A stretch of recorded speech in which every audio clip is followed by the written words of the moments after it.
Depuis un siècle et demi, la théorie de Charles Darwin a influencé toute la recherche sur le vivant, jusqu'aux investigations les plus récentes en biologie moléculaire. Mais quel a été l'apport original de Darwin? Prenons une population d'êtres vivants. Tous les individus semblent similaires, mais en réalité, ils ont chacun de légères différences qui les distinguent les uns des autres. De légères différences comme la couleur, la taille, la forme, certains comportements instinctifs ou encore d'autres invisibles à l'œil nu. Là où l'on cherchait la régularité dans le vivant, Darwin, lui, voit l'irrégularité. C'est la variabilité de l'espèce. Et c'est sur ces variations que va opérer la sélection naturelle. C'est peut-être un prédateur qui élimine certains membres parmi les plus faibles de l'espèce. C'est peut-être une contrainte physique qui favorise les plus petits. Ou encore un virus qui s'attaque aux individus porteurs de certains caractères. Ou même encore un attribut qui rend certains plus compétents pour la reproduction.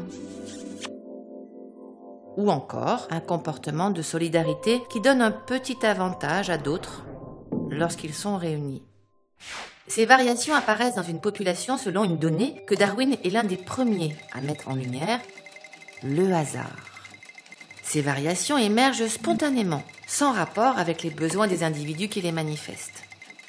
Mais sur une vaste échelle de temps, en fonction des épreuves environnementales que le groupe traverse, certains de ces caractères vont être conservés au sein de populations temporairement séparées des autres ou disparaître, jusqu'à ce que les différences entre les populations soient si grandes qu'elles ne soient plus capables de se croiser entre elles. On parlera alors de plusieurs espèces. Des premières cellules qui virent le jour il y a plusieurs milliards d'années, jusqu'aux formes les plus complexes de la vie, ce n'est qu'une immense continuité. L'espèce humaine ne fait pas exception.